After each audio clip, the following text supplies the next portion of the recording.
नमस्कार दोस्तों, मेरा नाम है अंशुमन नायक और आप सभी का बहुत बहुत स्वागत है इंडियन डिफेंस न्यूज के डिफेंस टॉक सीरीज में,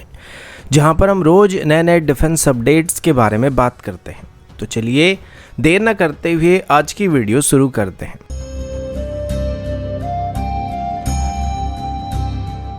आज की पहली अपडेट Su-57 की तरफ से है, जो कि एक Russian origin 5th generation fighter है और ये दुनिया का पहला 5th जनरेशन फाइटर है जिसने एयर टू एयर मिसाइल से दूसरे फाइटर जेट को मार गिरा है। कुछ लोग F-22 की बात कर सकते हैं, लेकिन टेक्निकली आज तक कभी भी F-22 रैप्टर ने मिसाइल की मदद से एक भी एयर टू एयर किल नहीं किया है। अब वैसे देखा जाए तो Su-57 को पहले रशिया और भारत साथ मिलकर डेवलप करने वाले थे, तब इसका नाम FGFA था, लेकिन बीच में 2018 के आसपास भारत इस जॉइंट डेवलपमेंट प्रोग्राम से पीछे हट गया था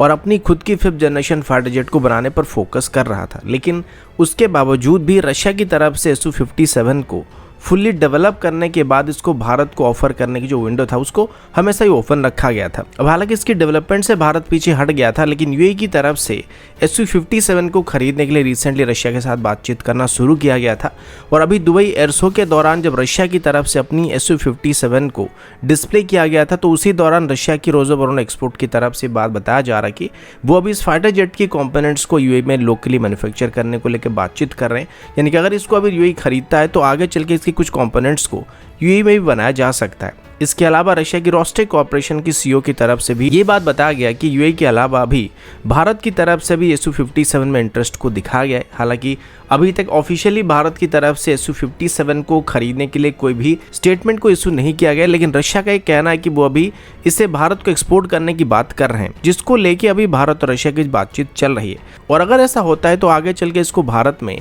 लोकली मैन्युफैक्चर करने का ऑप्शन भी दिया जा सकता है। अब यहाँ पर अगर रशिया इस एयरक्राफ्ट को भारत को ऑफर करना चाहता है तो रशिया इसको मल्टी रोल कॉम्बैट एयरक्राफ्ट की टेंडर में भारत को ऑफर कर सकता है, क्योंकि पहले से रशिया की जो MiG-35 या Su-35 इस टेंडर में पार्टिसिपेट कर रहे थे वो सबसे वीक कंटेंडर की लिस्ट में आ चुके हैं। और अगर Su-57 को रशिया यहाँ पे ऑफर करता है तो ये मल्टी रोल कॉम्बैट एयरक्राफ्ट की टेंडर में इकलौता 5th जनरेशन फाइटर जेट होने वाला है, जिससे इसकी जीतने की चांसेस सबसे ज्यादा होने वाला और ये वापस रशिया को इस टेंडर में गेम में ला सकता है।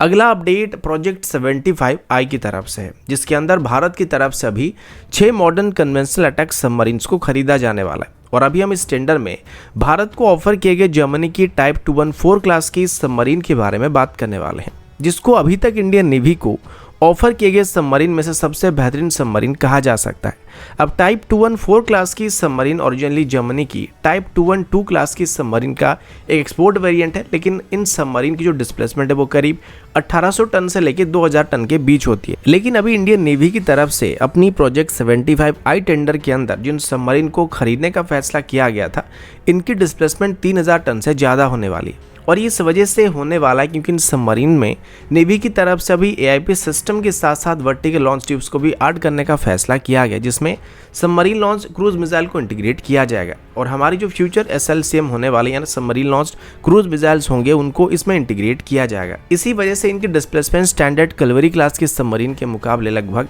1000 टन या उससे ज़्यादा होने की उम्मीद किया जा रहा है। अब हालांकि जर्मनी की सबमरीन की बात करें तो ये इंडियन नेवी की सभी टेक्निकल रिक्वायरमेंट को फुलफिल कर रहा है, लेकिन डिस्प्लेसमेंट के हिसाब से अगर देखा जाए तो टाइप 214 क्लास की सबमरीन इंडियन नेवी की इस रूल को क्वालिफाई नहीं कर पा रही, जिसके बाद जर्मनी की TKMS की तरफ से एक फॉर्मल रिक्वेस्ट फॉर प्रपोजल को भी भारत के पास अभी सबमिट किया गया है, जिसमें उनकी तरफ से बात बताया जा रहा है कि वो अभी अपनी टाइप 214 क्लास की स्टैंडर्ड वेरिएंट को भारत को ऑफर करने के बदले में इसके एक एनलार्ज्ड वेरिएंट को ऑफर करने वाले, जिसकी डिस्प्लेसमेंट इंडियन नेवी की रिक्वायरमेंट के हिसाब से एडजस्ट किया जाएगा और इसकी डिस्प्लेसमेंट 2500 टन से लेकर 3000 टन तक हो सकता है। इस सबमरीन के साथ वो भी comprehensive support package, engineering support package, training, logistics support और स्पेयर पार्ट की सपोर्ट को भी प्रोवाइड करने वाले। अगला अपडेट बुलेट प्रूफ हेलमेट्स को लेके। जिस तरीके से रास्ते में गाड़ी चलाते समय हेलमेट्स हमारे सर को किसी भी एक्सीडेंट से बचाने का काम करते हैं, ठीक वैसे ही बुलेट प्रूफ हेलमेट हमारे जवानों के सर को किसी भी दुश्मन के हमले से सुरक्षित रखने का काम करता है।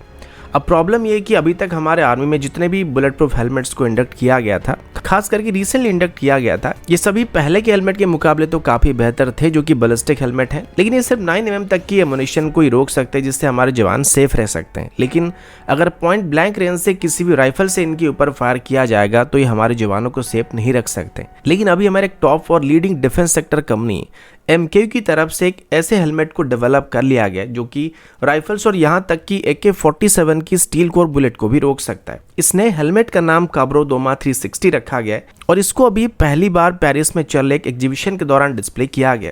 ये पूरे दुनिया भर में अपने कैटेगरी के हिसाब से ऐसा पहला हेलमेट होने वाला है जिसमें किसी भी तरीके की बोल्ट का इस्तेमाल नहीं किया गया और ये किसी भी एग्जिस्टिंग हेलमेट के मुकाबले लगभग 40% बेहतर सेफ्टी को प्रोवाइड कर सकता है। और ये भी दुनिया का पहला ऐसा हेलमेट है जो कि इस स्टैंडर्ड की प्रोटेक्शन को प्रोवाइड करने वाला है जिसको दुनिया भर में मौजूद कोई और हेलमेट प्रोवाइड नहीं कर सकता है। इसको जब टेस्ट किया गया था तो इसके ऊपर फ्रंट से, बैक से, साइड से, टॉप से भी फायरिंग की गई थी और सभी साइड से इसके ऊपर करीब 5 बार AK-47 से और NATO स्टैंडर्ड की राइफल से फायरिंग की गई थी, लेकिन कोई भी एमुनेशन इसको पार नहीं कर पाया था। अभी भी हमारी आर्मी की तरफ से, MKU की तरफ से सप्लाई किए गए बैलिस्टिक हेलमेट का इस्तेमाल किया जा रहा है, लेकिन ये एक नया हेलमेट है जिसको अभी पहली बार MKU की तरफ से पेरिस में चल रही मिलिपोल एक्सपो 2023 में डिस्प्ले किया गया। उम्मीद किया जा रहा है कि इस हेलमेट को भी जल्दी इंडियन आर्मी की तरफ से एक्वायर किया जाएगा और खास करके काउंटर टेररिस्ट ऑपरेशन में इन्वॉल्व हमारे जवानों को ऐसे हेलमेट को सबसे पहले इक्विप किया जाएगा। अगला अपडेट निर्भय मिसाइल की तरफ से है, जिसे भारत का पहला इंडिजिनस सबसोनिक क्रूज मिसाइल भी कहा जा सकता है। हालांकि इस मिसाइल की डेवलपमेंट काफ़ी उतार चढ़ाव से गुजर चुका है क्योंकि इसकी टेस्टिंग के दौरान कई बार ये सफल नहीं हुआ था, जिस वजह से इस मिसाइल को लेकर आज भी कई सवाल किए जा रहे हैं और कई लोगों के मन में ऐसा ख्याल है कि इसको इंडियन मिलिट्री की तरफ से भी इस्तेमाल नहीं किया जा रहा है और अभी भी ये डेवलपमेंट में या फिर इसकी डेवलपमेंट को बंद कर दिया गया। लेकिन ये बात अभी पूरी तरीके से गलत साबित हो चुका है क्योंकि अभी ANI की तरफ से पब्लिश किए गए रिपोर्ट में ये बात साफ तरीके से बताया गया कि अभी निर्भय मिसाइल को भारत की 2 अलग अलग फोर्सेस की तरफ से इस्तेमाल किया जा रहा है, जिसमें शायद अभी इंडियन आर्मी और इंडियन एयरफोर्स शामिल है जो कि अभी इसको इस्तेमाल कर रहे हैं। और आज से लगभग 2 साल पहले ही इसको ऑफिशियली हमारी आर्मी और एयरफोर्स में इंडक्ट करने के लिए गवर्नमेंट की तरफ से क्लियरेंस दे दिया गया था, जिसके बाद हमारी स्ट्रेटेजिक फोर्सेस कमांड की तरफ से इस मिसाइल को ऑपरेट किया जा रहा है। अभी इंडियन गवर्नमेंट की तरफ से हमारी तीनों सर्विस में भी इस मिसाइल को इस्तेमाल करने के लिए क्लियरेंस दे दिया गया, यानी कि अभी हमारी ट्वाइस सर्विस में भी इस मिसाइल को इस्तेमाल किया जा सकता है। हालांकि अभी तक निर्भय मिसाइल की नेवल वेरिएंट को लेकर खबर सामने नहीं आया था, लेकिन ऐसा लग रहा है कि अभी निर्भय मिसाइल को बेस करके जो LRLACM यानी कि long range land attack cruise missile को डेवलप किया जा रहा है, इसलिए एक नेवल वेरिएंट को आगे चल के एक्वायर किया जाएगा जिसको इंडियन नेवी की तरफ से इस्तेमाल किया जाएगा और अभी